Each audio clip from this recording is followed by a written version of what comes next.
Hi folks, this is your first lesson of polynomials. This is going to connect a lot with the exponents unit that we did. So to jump right in, intro to polynomials. Polynomials is an expression, which means that there's no equal sign. So we won't be solving anything. We won't solve for like x is equal to 2. We're just going to be putting like things together. So a polynomial is like when you have expressions and they're either added or subtracted.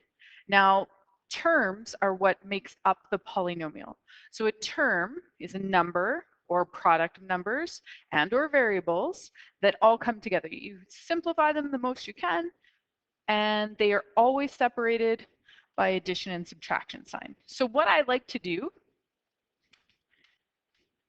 is count your add subtract signs.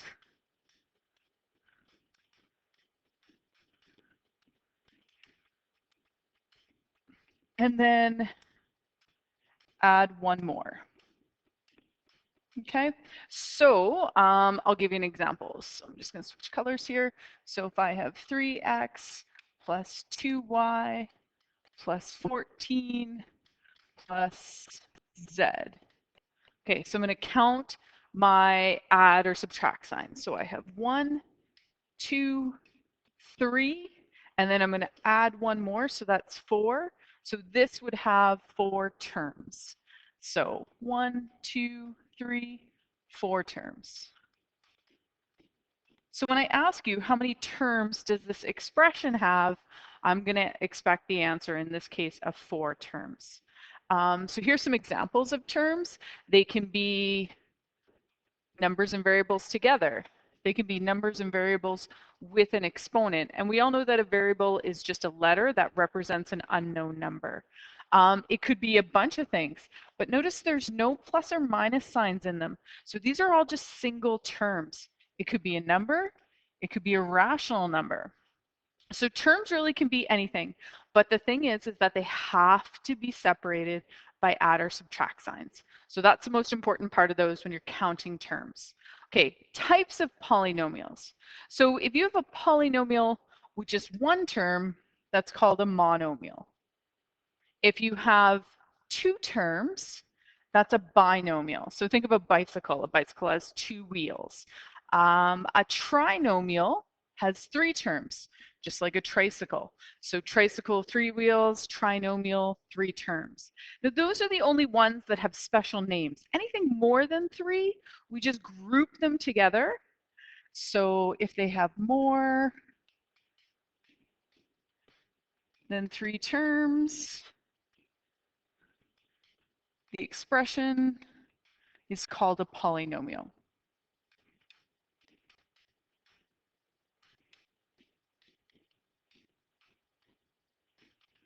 Okay, so that's called a polynomial. Poly, I think in Latin, means many, so many terms. So the first 3, if you have 1, 2, or 3, they have a special name. Anything more than that, we don't really worry about. We just group them in the general category of polynomials. Okay, so let's talk about what types we have here. So if we look at this first one here, if we look at this one here, how many add or subtract signs does it have? That's what I'm looking for first of all. And if you look at this first one, it has no add or subtract signs. So remember, so we have 0 add or subtract signs, so that means we're going to add one more to it. So 0 plus 1 is 1 term. So this has 1 term. And anything that has 1 term is a monomial.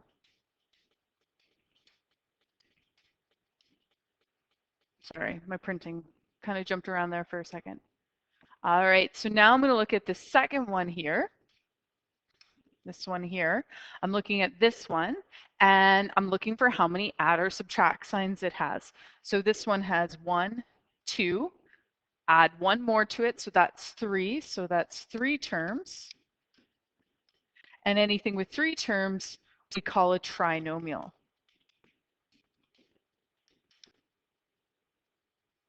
Okay, there we go. All right, so moving on to this one. Looking for add or subtract signs. I don't see any, so I'm going to add one more to 0. 0 is 1, so this one's going to have one term. And so we call that a monomial.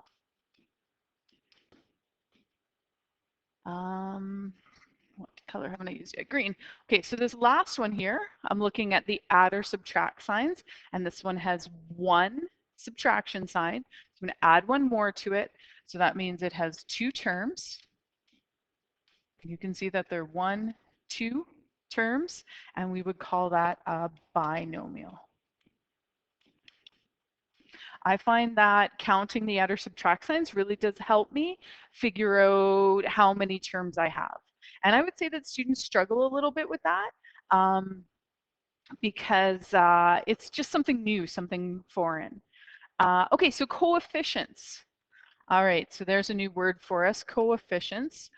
Coefficient is the number in front of the variable. So the 2 in 2x is the coefficient. Can you think of it? So like, let's do another example just quick. So if I have 3y plus 4z, the coefficients in this, they're not the letters are the variables. The coefficient in front of it is a 3 and a 4. So the coefficients in this expression would be 3 and 4. Okay, so can you think of a term that doesn't have a coefficient? Some of you might say, well, what about just the variable x? What about just x? It has no number in front of it. And although it doesn't technically have a number in front of it, it's that invisible number 1. It's that invisible number 1. So we have 1x. So even though it doesn't show the coefficient, we always know that it's that invisible number 1. So keep that in mind. So the only thing that wouldn't have a coefficient is something that doesn't have a letter. Letters and coefficients go together. So you can't have a coefficient without it being followed by a letter. All right. Okay, constants. This is what I'm talking about. This would be the thing that is just a plain old number. It has no letters. It's just the number itself. So a 6 is a constant, a -7 is a constant. They're not coefficients because they have no letter attached to them, but they are important. But they have a new name. They're called constants. So those are just the plain number. Okay. So state the type of polynomial in example and all the coefficients. So first of all, I got to state what type it is. So is it a monomial, binomial, trinomial, or poly? In this case, I count 1, 2 add or subtract signs. I'm going to add 1 to that, so that's 3. A 3-term expression is a trinomial. I spelled that wrong.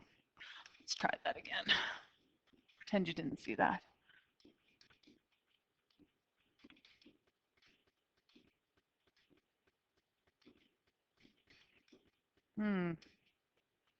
Okay, imagine that says trinomial.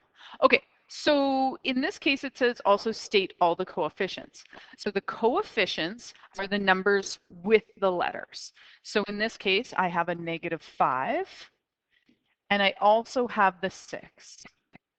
The 7 would just be the constant. And remember that you have to take the sign in front of it. So that's important too.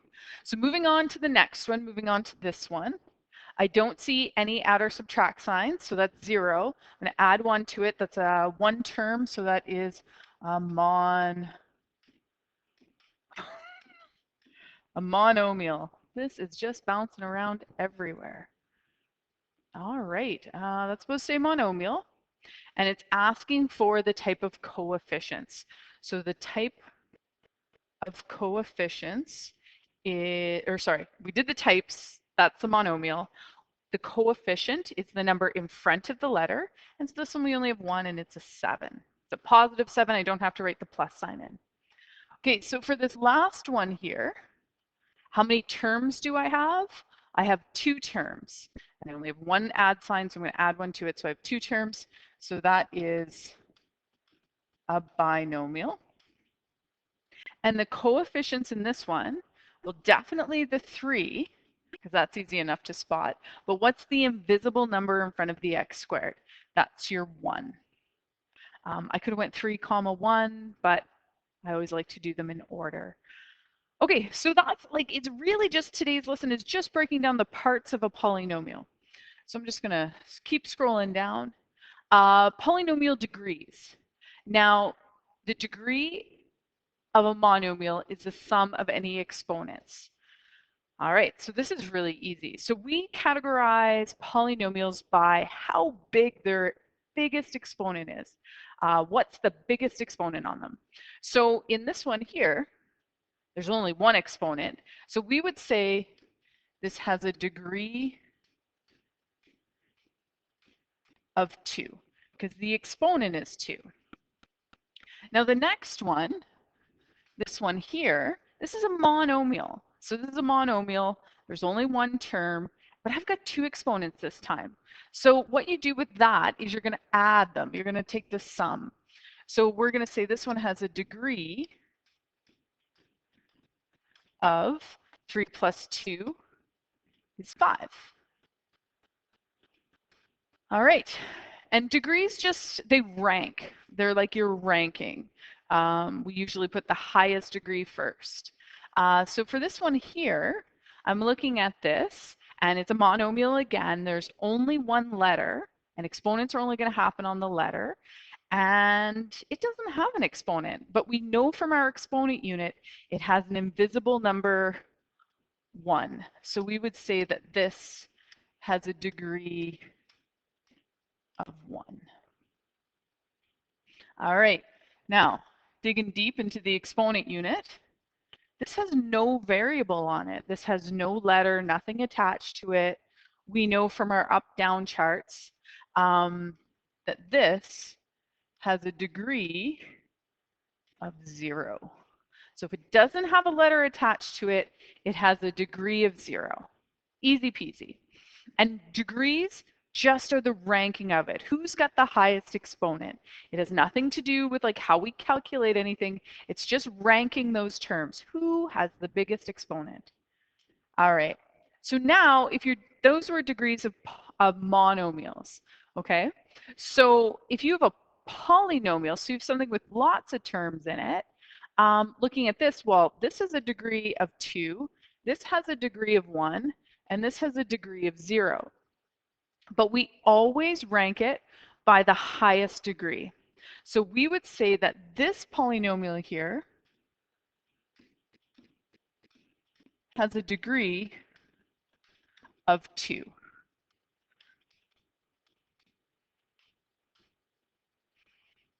Having a hard time spelling.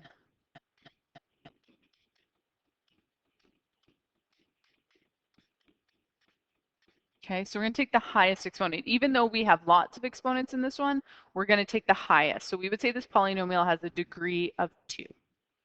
All right, so this one down here, if we look at this, the degree on this one, remember with monomials, we add them. So this has a degree of 5. This one has a degree of 2. And this one has a degree, my D doesn't look very good, a degree of 1. So if I'm going to rank this polynomial, I always go with the highest degree. So this polynomial, the whole thing, we ignore these two, and we have a degree of 5. Okay, because that term, 3 plus 2, gives me the 5. And that's how we work that one.